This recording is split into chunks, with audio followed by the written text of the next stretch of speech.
If I were to walk down the street, not one person would run the question of, is she gay? Across their mind. Gays don't walk around with a rainbow-colored flag, flaunting it around that they are gay like, oh, look at me. No, but they are treated as they do. Gay doesn't discriminate.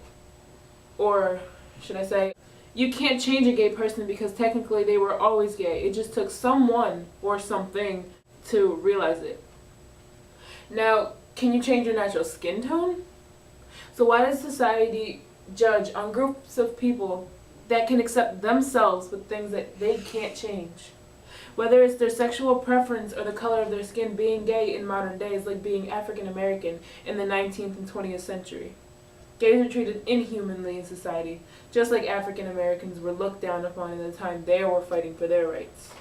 Let me start off by explaining how the treatment of African Americans between the 1880s and 1960s is similar to the treatment of the LGBT community today.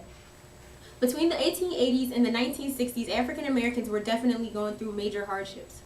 With the right to become equal as their top priority, there was not a moment when blacks could stop striving for what they believed in. As for the LGBT community, they have it hard because they are not accepted by many people. Both African Americans and the LGBT community had to endure pain, hatred, and ignorance beyond belief. As African Americans during this specific time period had to abide by a set of laws in order to remain separated, so does the LGBT community today. These laws were racial segregation laws enacted between 1876 and 1965. They originated from black codes, and they restricted blacks from doing a lot of things. For example, blacks and whites were not allowed to marry each other. It was considered illegal and void. The LGBT community today have laws that they must abide by, such as same-sex marriage. In many places, it is not recognized or legal. The death penalty is enforced in many places as imprisonment up to life. While African Americans' separate facilities were mainly less satisfactory than those of whites, they were still provided for them. As for the LGBT community, the ability to marry isn't the same, but civil unions are allowed. Even though there are rights protecting some of the actions of the LGBT community, other citizens do not make it easy for them in society. There are many cases of acts of violence against the LGBT community, as there were against African Americans. Let's look at some of the more recent incidents. On April 11, 2009, Justin Goodwin, a gay male, was attacked and beaten by up to 6 people outside of a bar. Goodwin suffered from a broken cheekbone, broken nose, a shattered jaw, and a broken eye socket. On April 6, 2009, in Springfield, Massachusetts, an 11-year-old child, Carl Joseph Hoover, committed suicide. He hanged himself with an extension cord because he could not take the constant bullying. This shows people are willing to kill and injure anyone they feel the need to. This is a serious problem. People feel the need to harm others only because they are different. They harm people of the LGBT community even though they pose no threat to them at all. African Americans endured so much generation after generation, but they were able to accomplish their goal, equality. But it was not easy to do so. Like the LGBT community now, blacks were directly targeted. They were beaten, raped, and murdered. Most lynchings from the late 19th century to the early 20th century were African Americans in the South. Anytime there were African Americans trying to stand up for what they believed in and fight for their rights, there were whites willing to injure and kill them in order to remain the superior race. These two communities would be nowhere without the help of supporters and activists who too believed what they believed. In 1966, there was a group of African Americans who took the change in society very seriously. Dedicated to get what they deserve, they joined what is known as the Black Panther Party. Acting as an activist for the rights of African Americans, this group would go to any means to satisfy their desires, with their desires being equality, not only in civil rights, but education, housing, and employment. Now, picture this. It is 50 years later and you're a 17-year-old girl. You were raised as a child to wear pink dresses and dream of fairies, not play video games and shop in the boys section or wait in line for the next Air Maxes to come out. You start to change your perspective on life because you're growing up and you've decided that the only thing that makes you happy is spending the rest of your life with another girl. And you question yourself, will society look at you differently? The next day again you think about if what you're feeling is true. If everything you've ever dreamed of is in the hands of another woman and not a man. It is 5 years later and your heart throbs with love for this other woman. But there is no way to prove your love because it is illegal for same-sex couples to be married.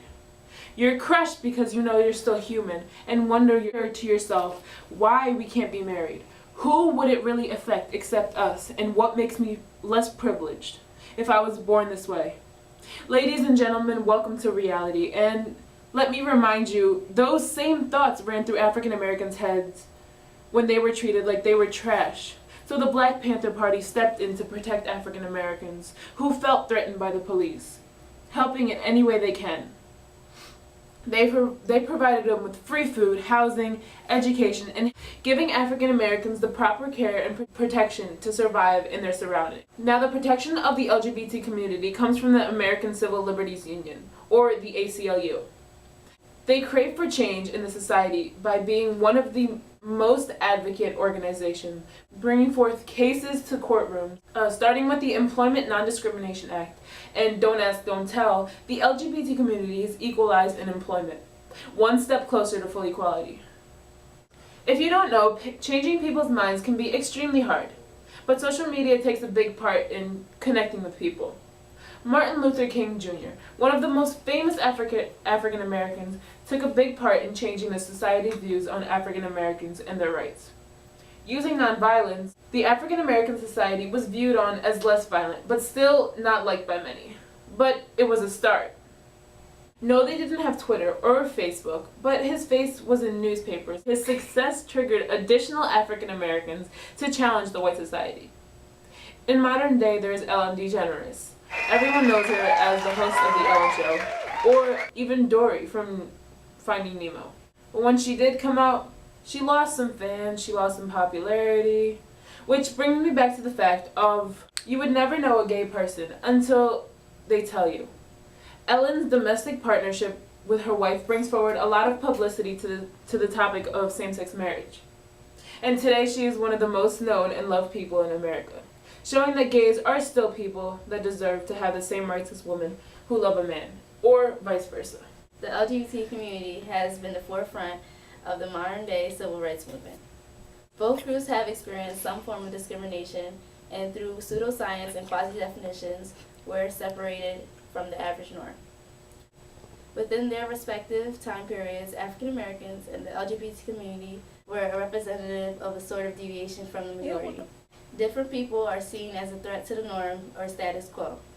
Instead of taking the initiative to understand and communicate different viewpoints, people chose to remain ignorant. This ignorance breeds fear, a fear of the unknown. Whites came up with a lot of pseudo reasons for the mistreatment of African Americans.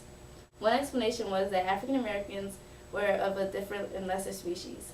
Though great measures have been made towards achieving that goal, we are still a nation where segregation and discrimination still occurs. African Americans had to endure physical mistreatment and false accusations during and throughout American history. For instance, in 1906, there was a Brownsville affair. A white bartender was killed and the police officer was wounded by gunshot. Townspeople accused the Buffalo Soldiers of the 25th Infantry Regiment, even though they were nowhere near the area. The LGBT community has often been denied marital opportunities. In 1958, there was a 1 Inc. versus Olsen case, where obscene things were printed into the homosexual magazine about the LGBT community. In both cases, the LGBT community and African Americans were accused or discriminated in some way. Also, in 2010, the LGBT Society took part in the National Equality March in Washington, D.C., where they asked Barack Obama to keep his promise to the LGBT community in ending any discrimination towards the gay population. The LGBT community takes it into their own hands by creating several rallies to remind people that they are still there and they still want change. Again, in 2012, we see the LGBT community taking serious actions in a huge protest. All because a church in Iowa put up a sign that said, "Gay is not okay," bringing forth hundreds of people demanding a change in the sign. LGBT consists of every race available because, like I said previously, gay does not discriminate. So I would like you to question yourself. Do we really need additional fights for equality when we went through the biggest one many years ago? And look where they are now. For crying out loud, we have an African American as president. So yes, they are all human. They all contain the same 206 bones, and they all live here, where we all are supposed to be united.